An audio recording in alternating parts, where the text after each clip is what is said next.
Amendment 9? Amendment 9. Everybody voted. Then we close the vote.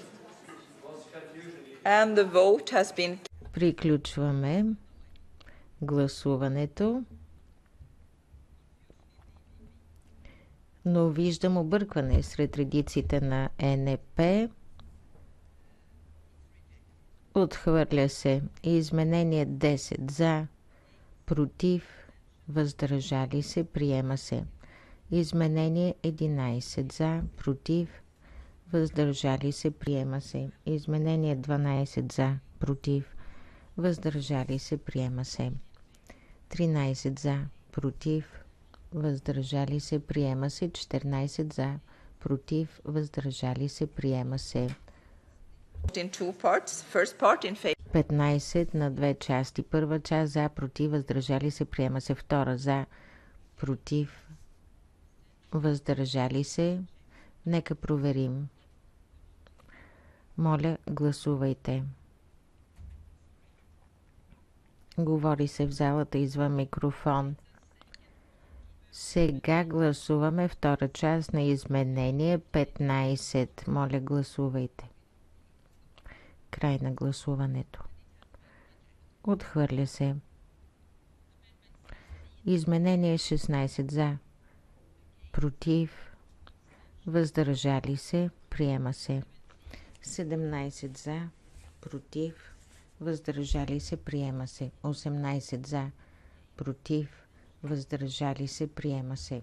19 за, против, въздържали се, приема се.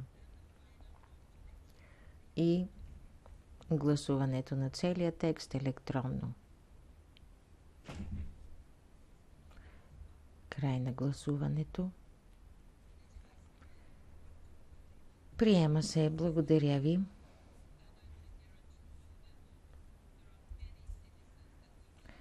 Нека ви кажа, че със сигурност много граждани ще се радват на такъв убедителен мандат.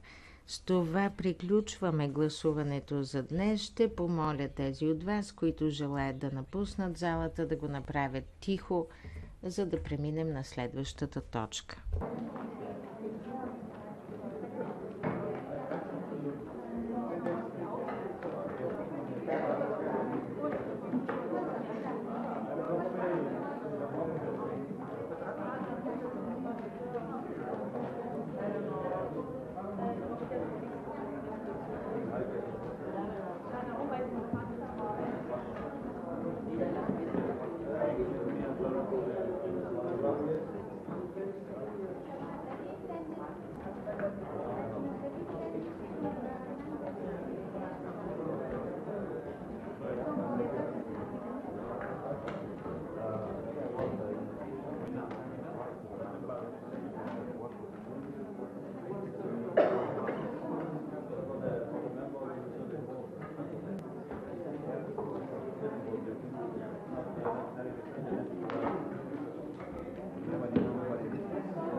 So, now when people have left... Сега, след като всички излязоха от залата, нека преминем към 15-та точка, петиция 63 408 и 838 относно предполагаемо нарушение на правата на потребителите при заповедното производство в България. Тук ли е вносителят на петицията? Доколкото разбираме, те са в сградата, но не са успели да влязат. Ще успеят да пристигнат след 15 минути. Възможно ли е да поискаме да минат по-бързо през проверките? Now there is someone coming. But there are three different ones, and Okay, but we we're not start. together. Is there someone coming now? Може ли някой от тях поне да влезе в залата сега?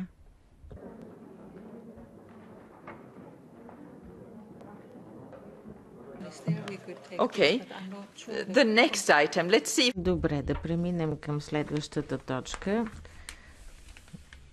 Аристотелис Гаврилялис, дали е тук от комисията? Добре.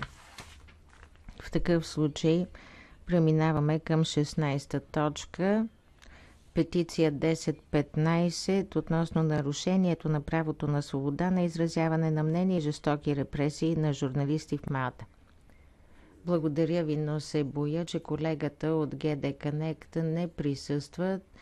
Тук имаме измерението и свобода на словото. Аз ще покрия моята част, но не мога да говоря и от името на колегата. Добре, нека чуем вашата част. Добре, започвам тогава. Благодаря. Говори се извън микрофон. Вносителят на петицията обръща внимание на различни проблеми, свързани с положението в Малта. Разбира се, всичко започна с потресаващото убийство, което се случи там. Комисията е имала неведнъж възможността да изрази тревога и да прикани малтийското правителство да направи всичко по силите си, за да може виновните да бъдат изправени пред съда. Комисарят Юрова повтори това миналата седмица пред малтийското правителство и министъра на правосъдието на Малта. Принципно, като говорим за върховенството на закона, комисията имала възможност да разговаря по тези въпроси, включително и в рамките на европейския семестър. Както знаете, този семестър разглежда съгласуването на икономическите политики на държавите членки, но там има и отделен раздел, така че докладът на Малта за миналата година споменава и правосъдната система. Споменава корупцията и използва много категоричен език. Също така се говори за борбата с изпирането на пари. Комисията, освен това, е приела препоръки по страни. Има специфично позоваване на проблема в Малта, свързан с корупцията и изпирането на пари. В текста се упоменава и неефикасната съдебна система. Комисарят Юрова се върна от Малта преди 2-3 дни. Това е всичко за момента. Що се отнася до свободата на словото, то моят колега от GD Connect ще трябва да покрие тази тема. Благодаря. Благодаря ви за това, че проявихте гъвкавост. Анабел Селс все още не е пристигнала. Така ли? Тя е вашата колега от GD Connect. В такъв случай да дадем думата на членовете на нашата комисия. Някой желае ли да вземе отношение?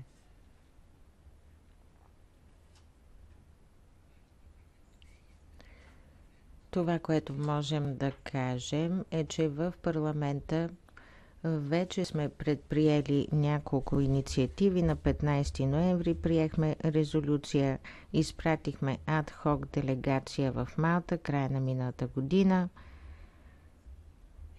за да покажем, че това, което се случва в Малта или която и да било друга държава членка, е проблем за целия Европейски съюз. Убийството на Дафне Галиция трябваше да всее страх у всеки го. Това е заключението на резолюцията. Най-вече у хората, които разследват случаи, свързани с прането на пари. След адхок посещението имахме няколко резолюции. Мисля, че всички ние заедно можем да изразим своята болка от случилото се, да изразим своите съболезнования. Някой друг желае ли да вземе отношение по тази тема?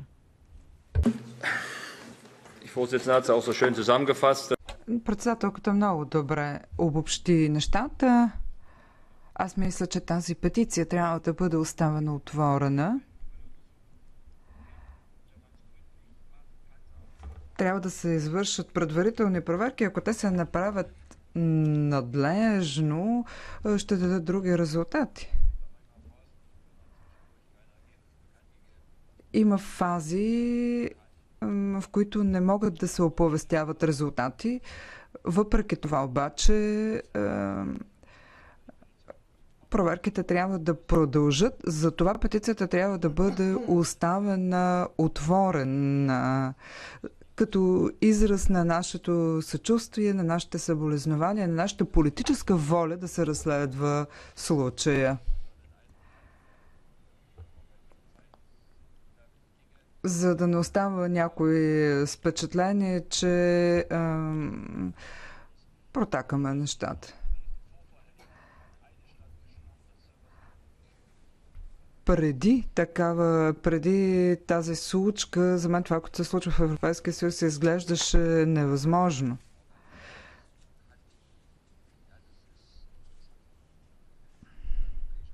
Това няма абсолютно нищо общо, абсолютно е несъвместимо с начина на работа на Европейския съюз. Благодаря ти, Питер. Ще обобщя.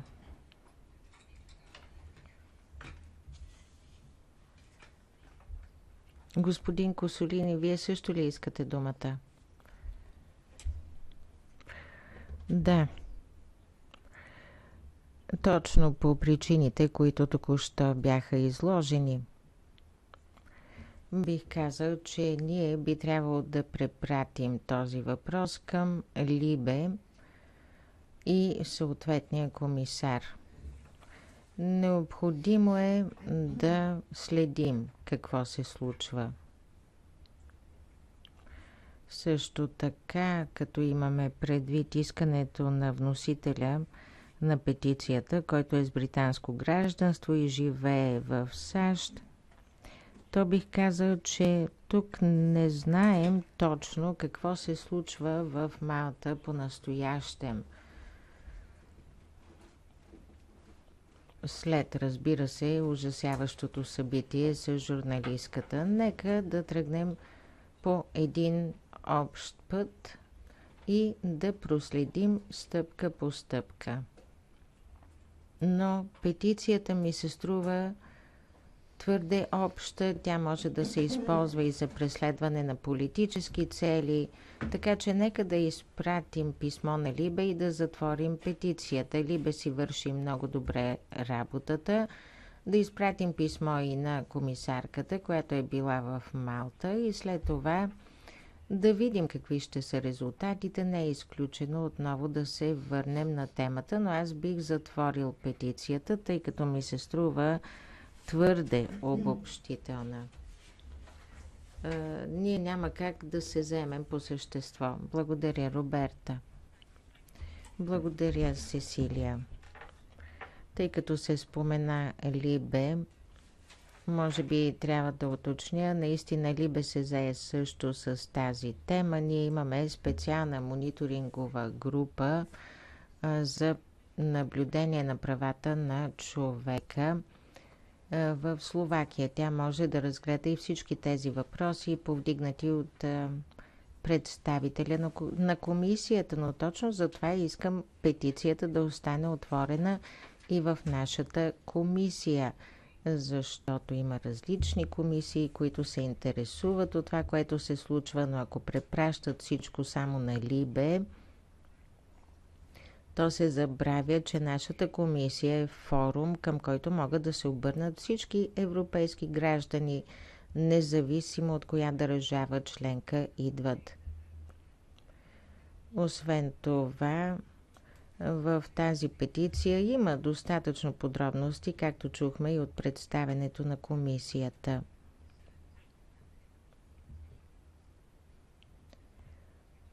Нека оставим петицията отворена, както чухме, и малтийските граждани и целият Европейски съюз очаква да види какво ще се случи.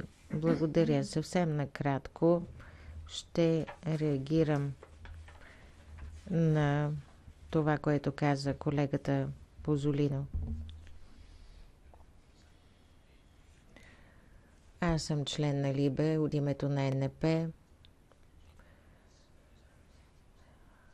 Гражданин съм на Словакия. Ние също имаме огромни проблеми и това е голямо предизвикателство. Принципно НП е категорично против затварянето на тази петиция. Тя трябва да си остане отворена, защото въпросът остава отворен. Ние трябва да проследим всички действия на малтийските органи. Подкрепяме идеята петицията да остане отворена. Колегата Мици. Благодаря. Преди да продължим тази толкова важна дискусия, нека наблегна на важните факти. Необходимо е, разбира се, да бъдем обективни. Нека не забравяме, че тази петиция беше внесена само няколко дни след ужасяващото убийство на Дафне Галиция. Междувременно малтийските органи направиха всичко по силите си, за да се проведе разследване и всичко да бъде проучено. Поканихме ФБР, холандската полиция и други международни органи веднага след престъплението. В рамките на 3 седмици предполагаемите извършители бяха задържани. Но ние бихме искали да обсъдим въпроса с комисията. Разбира се, виновните трябва да бъдат наказани. Не можем да очакваме бърз резултат, ако искаме наистина независимо разследване. Но искаме справедливост в името на жертвата, семейството и нашата нация.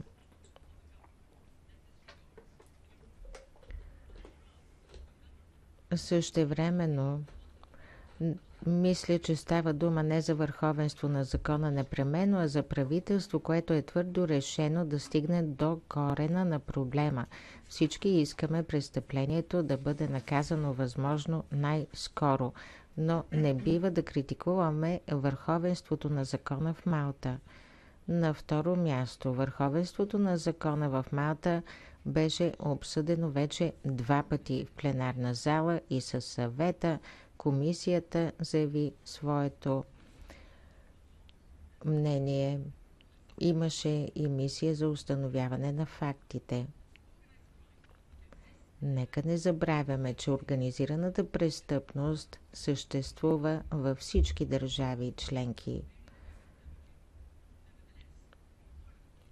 Същевременно Малтийският парламент предприе всички необходими стъпки, за да се проучи положението в Малта. На трето място ще кажа, че няма никакво съмнение, че вносителят на петицията има право да постави проблема на дневен ред, така както и всеки друг гражданин. Но нима трябва да разглеждаме тази тема в всяка комисия. В крайна сметка компетентната комисия тук е Либе. Либе работят по всички повдигнати проблеми. Не виждам защо трябва да умножаваме работата си, след като е необходимо да се придържаме към нашите правомощия като комисията. Освен това, министърът на правосъдието на Малта прие поканата на комисия Либе да я посети и да отговори на всички въпроси. Мисля, че там е мястото на този въпрос. И не на последно място, разузнавателното звено на Economist определи мястото на Малта в класацията на спазващите върховенството на закона. Нека имаме факти, а не пропаганда. Моята препоръка е да затворим петицията. Повечето въпроси, повдигнати от вносителя на петицията, вече се разглеждат в Либе или от малтийските власти. Така че предлагам петицията да бъде закрита. Добре. Госпожо Дали, вие ли искате думата? A very short intervention from my end, Chair. Накратко, госпожо председател.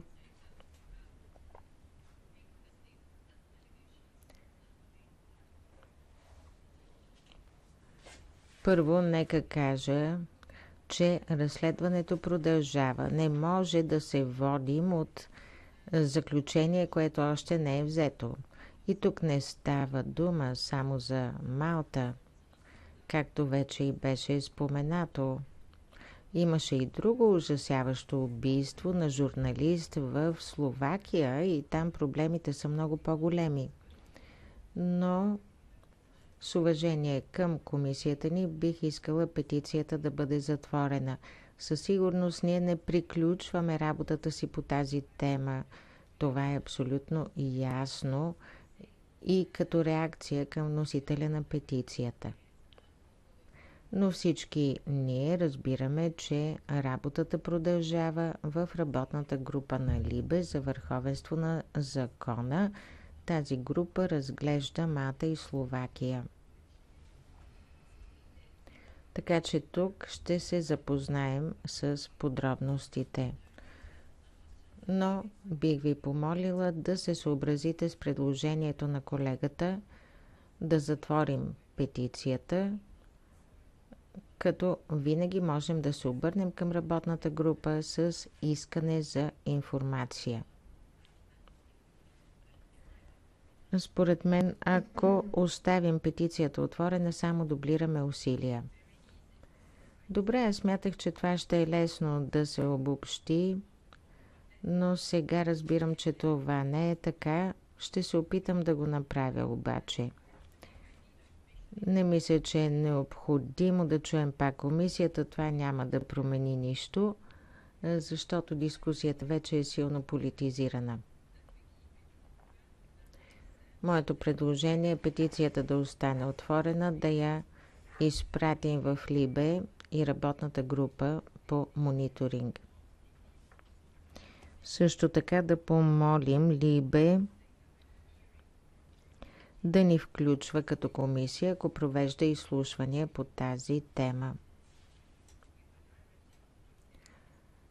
Това ще допринесе за прекия принос на гражданите. Ще изпратя писмо и на Вера Юрова, която току-що се е върнала от мисия в Малта.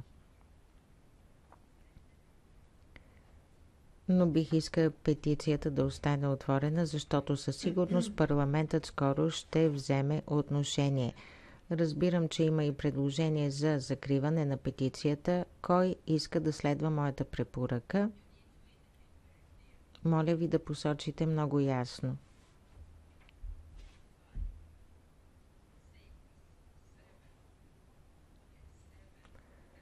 7 гласа. И кой е за предложението на госпожа Мици да затворим петицията? 4 гласа. 5.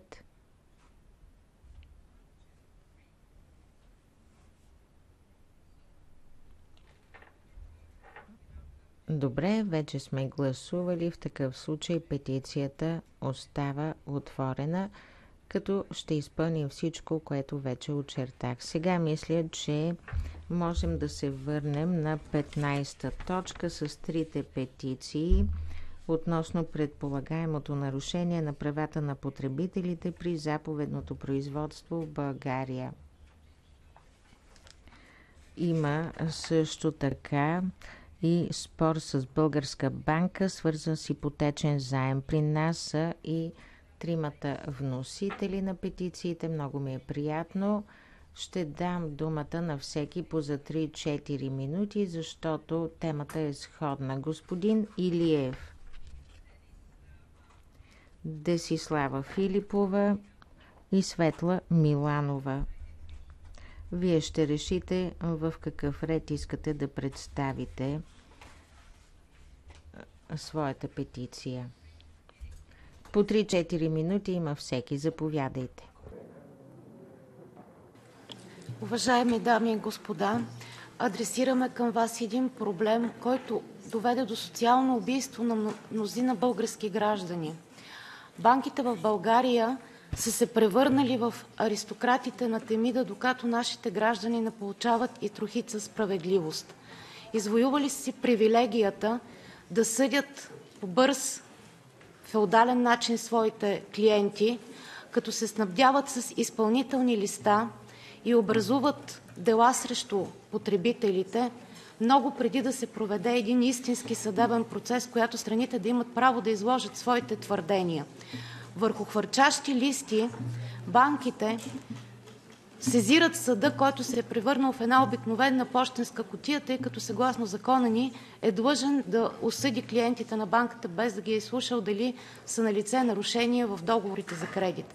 А най-честите нарушения се извършват, като банките вдигат произволно, не на пазарен принцип, въз основа на неравноправни и забранени от правото на Съюза клаузи лихвите по кредитите.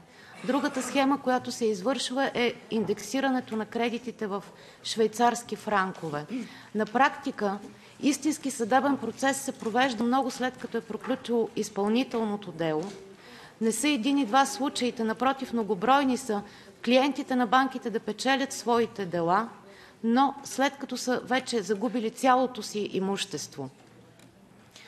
След което българското законодателство не предоставя никакви реални гаранции, че тези хора ще могат да възстановят отнетото им.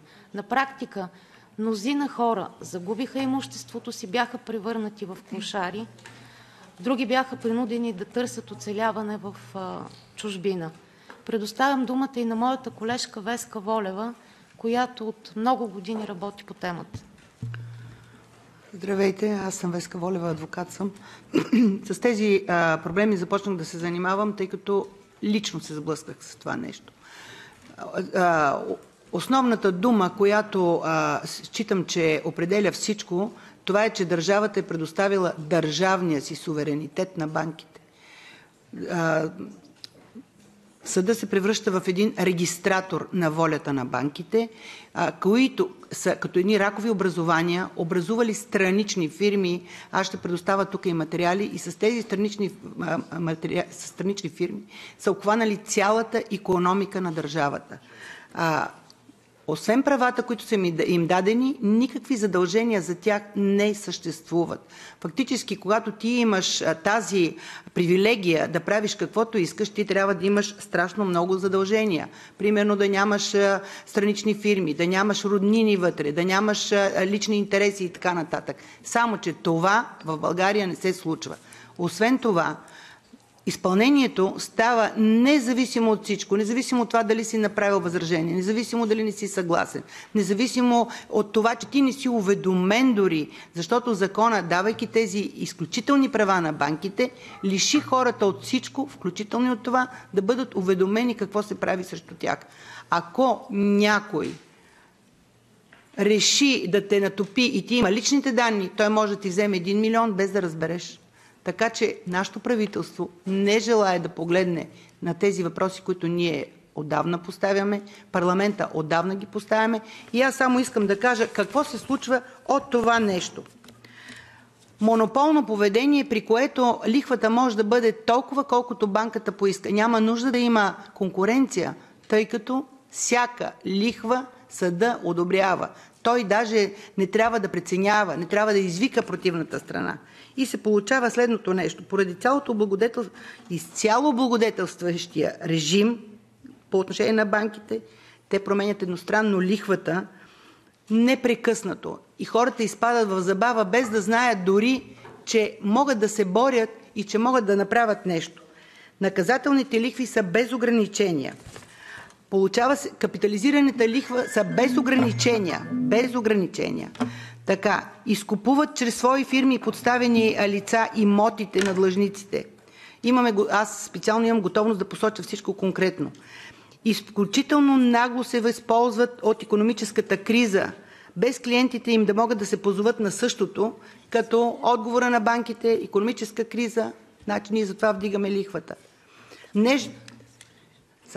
Последно само. Не понасят търговския риск. Търговския риск се понася от клиентите. Can you please wind up so that you give space for your colleague? Бихте ли се ориентирали към приключване, за да могат и вашите колеги да говорят? Това. Благодаря. Very good. And now for Mr. Дами и господа европейски депутати, като председател на гражданско сдружение от България, което е призвано да защитава нарушените права на българските граждани, най-вече от потърпевшите като частни съдебни изпълнители и съда, се явявам пред вас с цел да изложа проблема. Проблема наистина е огромен и той е национален и освен, че е национален, е наднационален, защото от българското законодателство са потърпевши европейски граждани от Германия, Холандия, Белгия и техните предприятия, които са съдени от българския съд.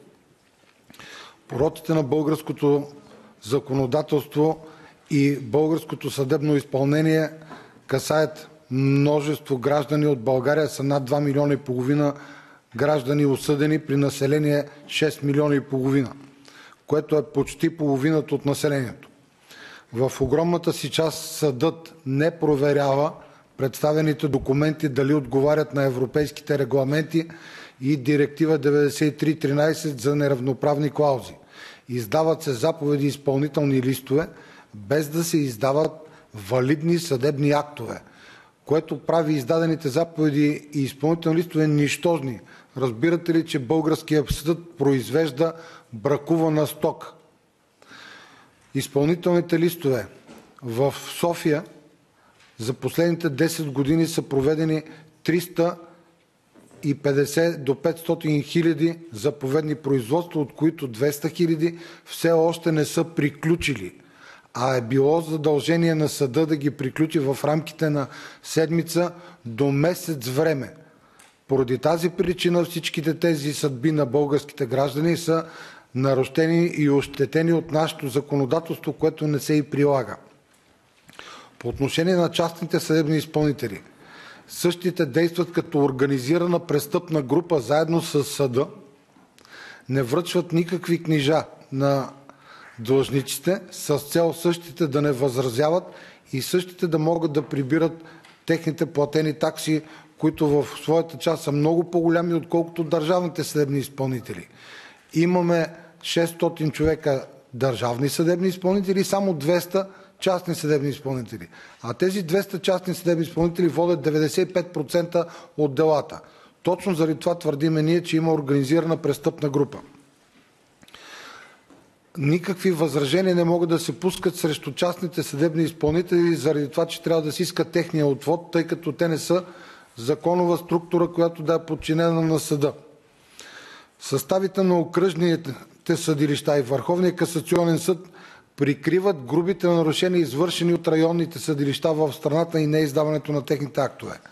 Ние в България провеждахме срещи с Комисията за борба с корупцията в Народното събрание, Правната комисия в Народното събрание, Висшия съдебен съвет. Всички институции са информирани за огромните проблеми, които съществуват от прокурор, от специализирано звено антикорупция, което направи пълното разследване и които са ви представени като документи при вас.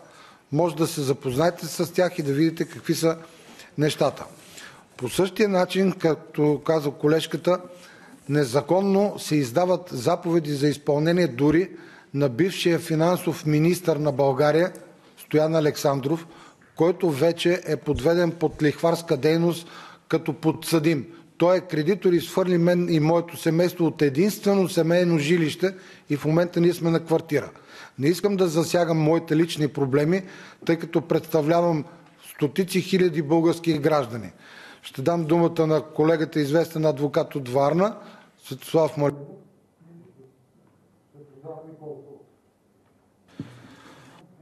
Уважаеми дами и господа, само накратко искам да споделя с вас, че проблема в България е много голям. От 2008 година, след като банките вдигнаха лихвите по кредитите, аз заедно с мои съмишленици организирахме стотици протести за промяна на тези закони. След това проведохме два национални референдума през 2016, две национални подписки през 2016 и 2017 година за референдум, с които искахме отмяна на частно съдебно изпълнение и на разпоредбите на член 417.2 от ГПК и заповедното производство. Нито една медия в България не отрази тези проблеми и тази подписка за референдум. Аз като адвокат ежедневно ставам свидетел на това как българските граждани ги съдят банките, в рамките на 2 дена изваждат изпълнителен лист и ги ограбват. И след това в съда ние печелим, уважаеми дами и господа, печелим делата, че тези граждани не дължат нищо на банките. Това е огромна практика в най-големите банки. Unicredit Bank, Raiffeisenbank, Пощенска банка и така нататък. Проблемът е изключително голям. Затова моля ви да оставите отворена петицията, за да можем да продължим напред и за да докажем правотата си. Благодаря. Thank you. Благодаря ви. Благодаря на всички вас. Ние отправихме покана и към представителството на България тук, към постоянното представителство, но то не е представено в момента.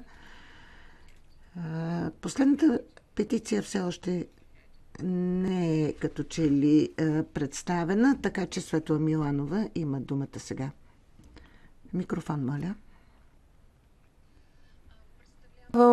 Госпожа Виолета Господинова по нейната петиция, която всъщност представлява частен случай, но в действителност е една извадка за цялото заповедно производство в България, начина по който се нарушават правата на гражданите. От документите, които госпожа Господинова е представила, има съдебно-счетоводна експертиза, от която се вижда, че банката си е начислила 33% лихва, при положение, че първоначалната лихва е била около 11%. В договора се виждат ясно много неравноправни клаузи, с които банката имала възможност в продължение на 3 години да капитализира към главницата лихви и така е направила невъзможно погасяването на самите плащания. Това, което се е случило в последствие в заповедното производство, е пълно противопоставяне и пълна невъзможност на прилагане на европейското право в тази кратка процедура. Както е известно, тази процедура се провежда зад гърба на длъжника, той не може да участва. В случая е издадена заповед от съда без да проверява за неравноправни клаузи. Така че още в самото начало госпожа Господинова не е могла да упражни какъвто и да е възможност и контрол, да упражни правата си за максимална защита по директивата за правата на потребителите. Впоследствие това, което се е случило в продължение на 3 години, госпожа Господинова, когато е трябвало да получава всички необходими документи като покана за доброволно изпълнение, титула за съдебното изпълнение, тя не е получила такива документи. Но същевременно частният съдебен изпълнител зад гърба ѝ е продал нейната единствена собственост и тя в момента с дете е на улицата, без да има право, без да има възможност да си възстанови правата на този имот, съгласно нашето законодателство.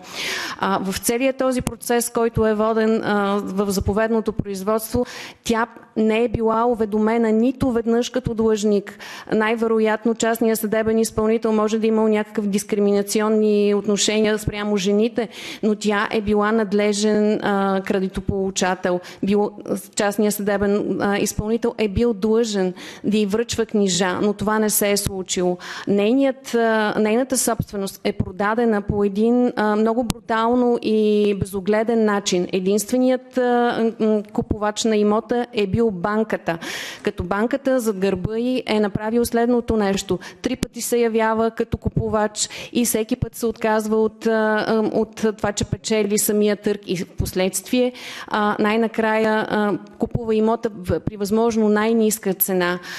Няма повече да обременявам вашето внимание, тъй като моите колеги изложиха същественият социален проблем, който съществува в България, при който се получава неоснователно обогатяване на една малка група и една малка ниша в нашето общество и се лишават от собственост хиляди граждани. Благодаря ви.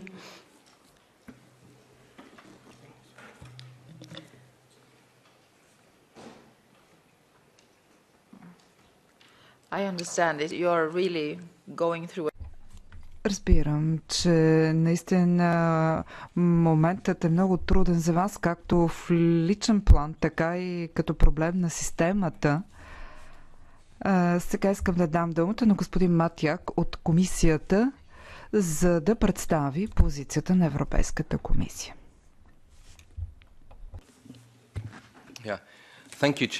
Благодаря, госпожо председател. Благодаря и на вносителите на петицията. Ние в комисията сме запознати с проблема. Всъщност ние получихме доста оплаквания от граждани и граждански организации.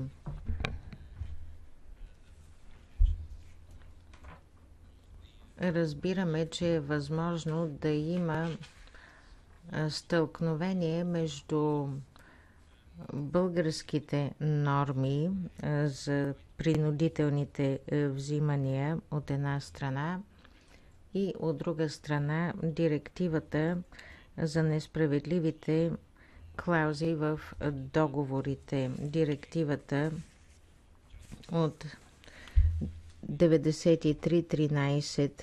Същевременно директива 9313 не съдържа норми за процесуалната обработка. Има обаче дела в Съда на Европейския съюз, които са свързани именно с ефективното изпълнение на принципите на директивата. Директивата изисква националната процедура да не затруднява прекомерно потребителите, когато се защитават срещу несправедливи договорни условия. Аз вече казах, че в комисията получихме такива оплаквания. Ние започнахме вече структурен диалог с българските органи. Представили сме много подробен въпросник относно българската система, за да разберем как точно работи и как можем да се борим с такива изпълнителни основания, които се прилагат веднага.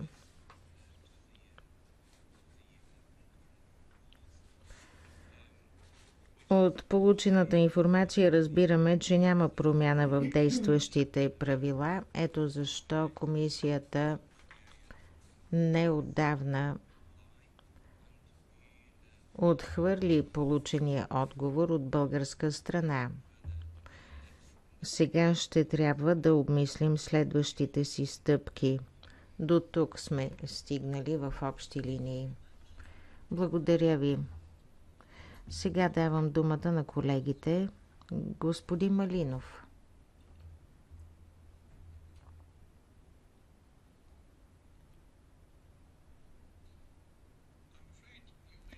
Боя се, че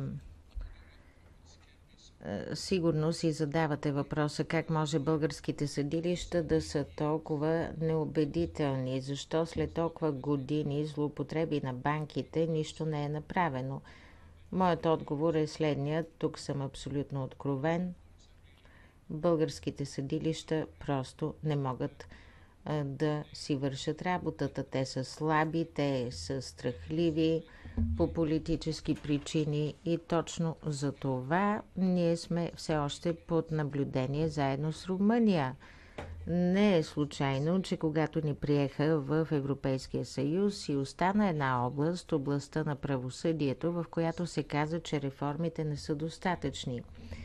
Реформите не са завършили и за много граждани всъщност това е някаква абстрактна формула, когато говорим за несправедлива процедура, неефективна съдебна система, но за тези хора, които виждате, това е лична трагедия и трябва да ви кажа, че в България имаше масови протести, така че каузата е много добре позната. И всеки в България се страхува, че може да се окаже на мястото на нашите вносители.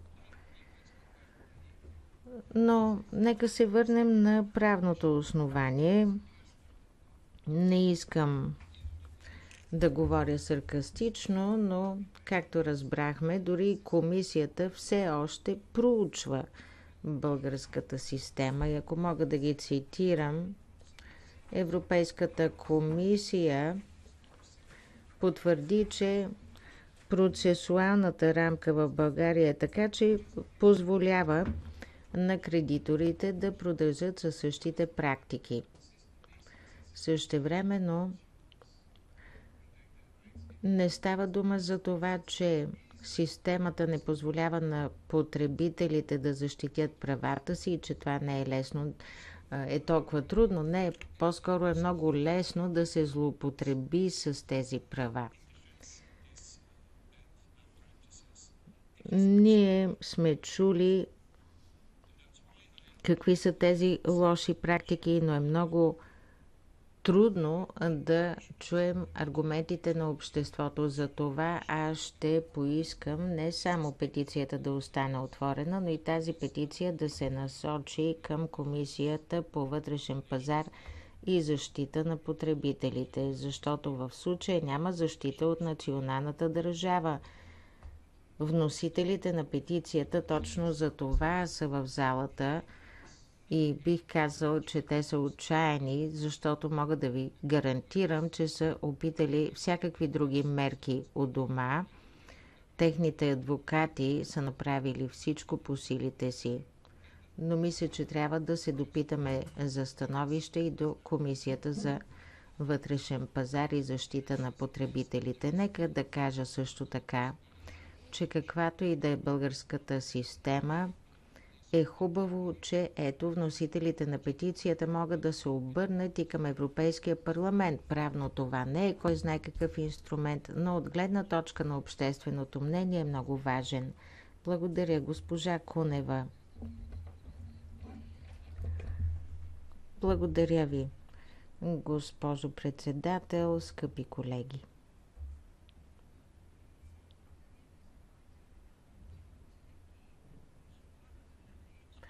Мисля, че отговорът, който ще дадем днес на вносителите на петицията, е много важен за доверието на европейските граждани в Европейския съюз и европейските институции, защото има хиляди българи, които са загубили имуществото си, без дори да бъдат надлежно уведомени чрез такива експресни процедури на принудителни вземания.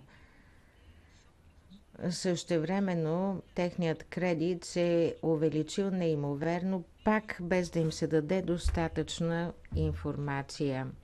След изземването на имуществото и продажбата на това имущество на някой друг, е ясно, че е твърде късно.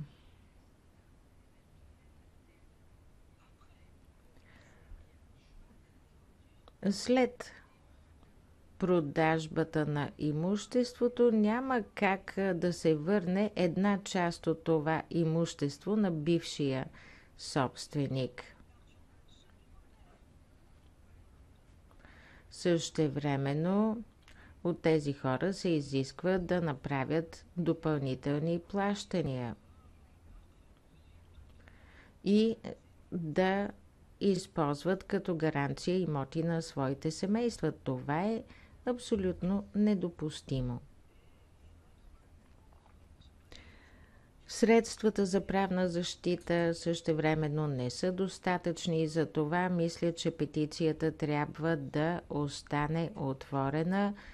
В България също трябва да разчитаме и на Движението за защита на потребителите. Много колеги подкрепиха още преди да сме разговаряли. Ние трябва да се обърнем към българските власти, трябва да поканим някой от тях да дойде в комисията ни и също така да посети и комисията по вътрешен пазар и защита на потребителите, за да разберем какво точно се случва в България, доколко то е противозаконно. Ние трябва да застанем на страната на българските граждани. Благодаря. Сега на всеки ще дам по 1-2 минути, ако искате да реагирате на чутото. Започваме в същия ред, както преди това. Госпожа Филипова първа. Искам да кажа, че проблема с потребителската защита в България е допълнително утежнен и от това, че няма закон за фалит на физическите лица. Ние сме единствената държава в рамките на Европейския съюз, която обрича нашите граждани на вечен дълг, на унищожаване на социално, понякога и физическо изтребление. Благодаря. Волева, искам да кажа, че от моите проучвания съм установила, че в България, примерно Соча банка Société Générale, която в България е поставила на клиента си лихва 17%, проучих във Франция лихва Société Générale за същия случай, за закупуване на жилище е 2%, без да се променя.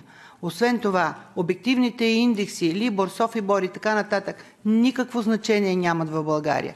Те спадат, а лихвата се качва. И понеже няма защита, аз не мисля, че нещата стоят в друго, единствено в процесуалните норми. Процесуалните норми са тези, които провалят защитата на българския потребител. И не само на потребителя, а и на бизнеса. И допълнително искам да кажа, банкерите, банките, чрез страничните си фирми изкупуват това имущество. Чрез тези странични фирми цедират дълговете и не може да се разбере как точно стоят нещата, тъй като статистиката е замъглена от това нещо. Всичко, което казва статистиката, не е истина. Има цесии за стотици милиони, които отиват в страничните фирми, които не са банки, не са лицензирани, обаче когато трябва да смачкат потребителя, те връщат обратно кредита на банката и започват тази процедура по 417. Не искам да говоря груби думи, всички ще се сетите защо в Народното събрание поне 10 пъти ние тук, които сме се организирали, правиме предложения заедно с депутати, които имат отношение. И нищо не се случва. Не може да разбереме какво мотивира тези хора. Всъщност може да разбереме, но не е момента тук да се каже. Благодаря. Благодаря, че ми предоставихте думата и на мен. Бих искал да подчертая, че ние всички пристигнахме тук с огромната надежда, че ще получим подкрепа от вас като европейски депутати, тъй като при нас в България всички институции са тотално корумпирани, абдикирали са от задълженията си и след проведените срещи с всички тях останахме тотално разочаровани от това, че нещо може да бъде предприето и нещо да бъде свършено в полза на стотиците хиляди български ощетени граждани. Затова ви моля лично и от името на многото ни си последователи да обърнете внимание на този проблем, да изискате от Европейската комисия да установим пряка и непосредствена връзка с механизма за сътрудничество и проверка, за да може на тях да им предоставяме доказателства по корупционните схеми в съда в България с цел предотвратяване на това също нещо и взимане на необходимата законодателна инициатива, за да може да бъде променен закона и да стигнем до някакъв успешен край. Ние сме твърдо убедени, че без намесата на Европейския парламент и вашата почитаема комисия, при нас нито едно дело няма да може да бъде спечелено от нито един гражданин, който да защити себе си и семейството си и да се върне в жилището, което му е единствено отнето. Благодаря за вниманието. Да предоставя думата на. Уважаеми дами и господа, наистина българският народ вярва и разчита на европейското право, на европейските ценности и наистина, когато в България се появи този проблем след 2008 година, след едностранното вдигане на лихвите по кредитите, този проблем стана бедствие за българския народ, за българските потребители, а приоритет на Европейския съюз е именно защита правата на потребителите. Какво правим ние в България, след като сме използвали всички демократични средства чрез протести, подписки за референдум, пресконференции, палаткови лагери, живи вериги, чрез участие по медиите. Всички демократични средства ние сме използвали, за да обърнат внимание политиците. Но никой не обръща внимание, нито една партия. Искам да ви кажа, че при тези две национални подписи за референдум, нито една партия не подкрепи тази национална инициатива, нито една медия не подкрепи. Затова наистина погледа на българския народ е към Европейския парламент. Нашите управници явно не искат да променят законодателство чрез еволюция. Молим ви да спрете това безобразие, защото народът вече се готви за революция в България. Хората ежедневно губят жилищата, семействата погиват, разделят се и наистина българският народ е в бедствено положение. Много ви моля. Благодаря.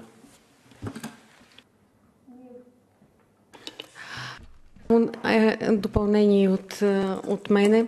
Ние, българските граждани, се чувстваме като европейски граждани и бихме искали европейското законодателство, което е приложимо за целия Европейски съюз, наистина да може да бъде приложено и в България. Мерките и максималната защита на потребителите наистина да достигне и до българските граждани. Само ще позволя на моята колежка и тя да добави една дума. Почитаеми евродепутати, за възможността да се изкажа. Казвам се Радка Николова, аз съм заместник-председател на Национално движение на българските граждани.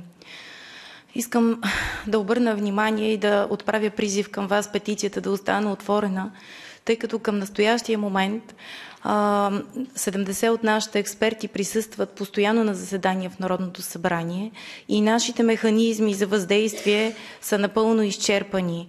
Моля петицията да остане отворена, за да може като инструмент да бъде наложен и да бъде контролиран начина, по който ситуацията в България чисто законодателно се реализира, а именно, че нашето законодателство относно заповедното производство е в пълно несъответствие с европейското законодателство. Към момента всички български граждани са поставени в положение на неравнопоставеност, т.е. кредитора и длъжника изначално, първоначално нямат право да се яват в съд и да докажат своите твърдения. Аз лично като заместник-председател претърпях нападение от бивш депутат, който се опита опит за убийство, който нападна съпруга ми, лежа в безсъзнание. И моля ви, нека остане още веднъж, трети път повтарям, нека остане отворена петицията, тъй като в момента олигархичната система, която е завладяла нашето законодателство, се опитва чрез репресии да унищожи хората, които се борят за правата на гражданите в България, на гражданите в целия Европейски съюз. А борбата е за нашето оцеляване. Благодаря ви. Thank you very much. I will now... Благодаря ви. Сега ще се опитам да обобщя. Както разбрахме, комисията не може да заеме окончателна позиция, защото структурният диалог продължава. Но ние ще изчакаме техния писмен доклад, тъй като става дума за работа в ход. Необходимо е да разгледаме положението в България и доколко системата в България е съвместима с европейското право в защита на потребителя. Ние и преди се бяхме обърнали към Комисията по вътрешен пазар и защита на потребителите. Поискахме становище, все още не са ни го дали, но ние отново чрез секретарията ще поискаме от тях становище. Това наистина има и елемент на конкуренцията, така че тази комисия трябва да се произнесе. И тъй след като структурният диалог с комисията продължава и проучването продължава, то се надявам, че комисията ще проучи внимателно и делата в Съда на Европейския съюз в светлината на член 47 от Хартата за основните права на Европейския съюз. А към всички вас, вносителите на петицията, искам да кажа следното от името на нашата комисия. Вие изразихте своята тревога, тя е много сериозна. Наистина българските граждани трябва да продължат да имат доверие на европейската система, на нашия парламент и нашата комисия, всички ценности, които застъпваме. Ще продължим да работим. На първо място искам да ви благодаря за това, че пътувахте толкова отдалеч. Опитайте се да се насладите и на Брюксел и ви желая добър път за дома. Много благодаря. Ще се обърна и към колегите, дали са съгласни с мен. Аз, разбира се, искам петицията да остане отворена. Разчитам и на продължаващото сътрудничество с комисията, но искам да изпратим и писмо на българската страна и да проучим заедно с комисия ИМКО, за да видим какво можем да направим. Мисля, че въпросът не търпи отлагане и трябва да се върнем на него. Съгласни ли сте? Благодаря.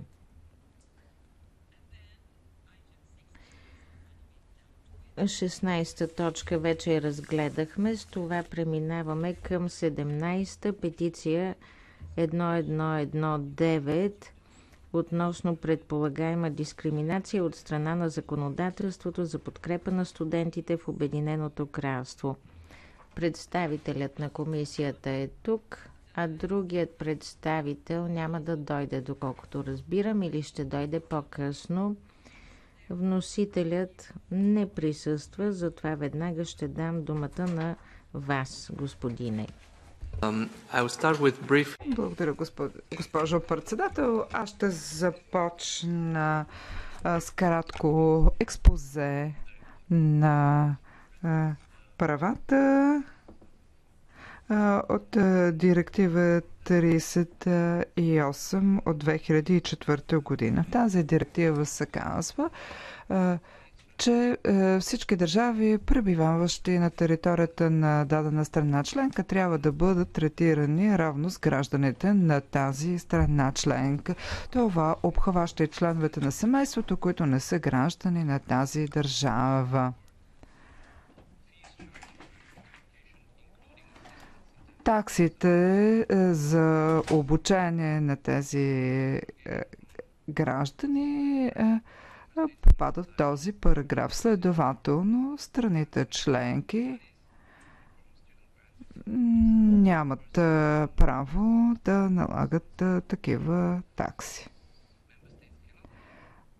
Следователно, държавите членки не могат да правят изключение от правото за равно третиране. Вносителят на петицията има статут на работещ в държавата, т.е. ползва се от своя статут по член 24 алинея 1 от директивата и неговия партньор също има право на такова третиране. Съгласно директивата за обучаващите се, която се прилага в Обединеното кралство,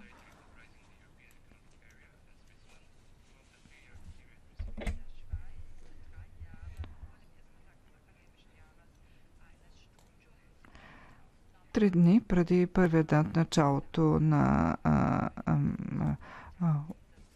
обучението си, има право да се ползва от това право.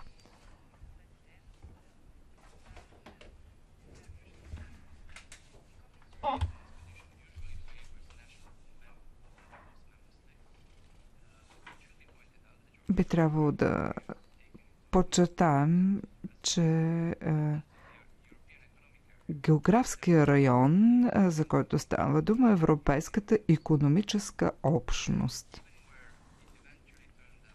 Въпреки че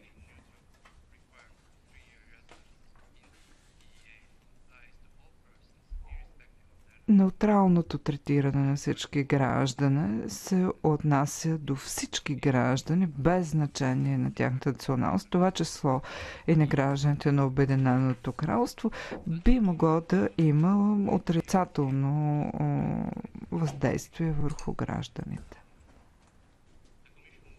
Комисията ще изпрати пълен писмен отговор по тази петиция, колкото може по-рано, и ще продължим да ви помагаме. Благодаря ви. Сега давам думата на колегите за изказвания. Джуд. Благодаря. Благодаря на комисията. Според мен вносителят на петицията иска комисията да вземе становище по законодателството на Обединеното кралство.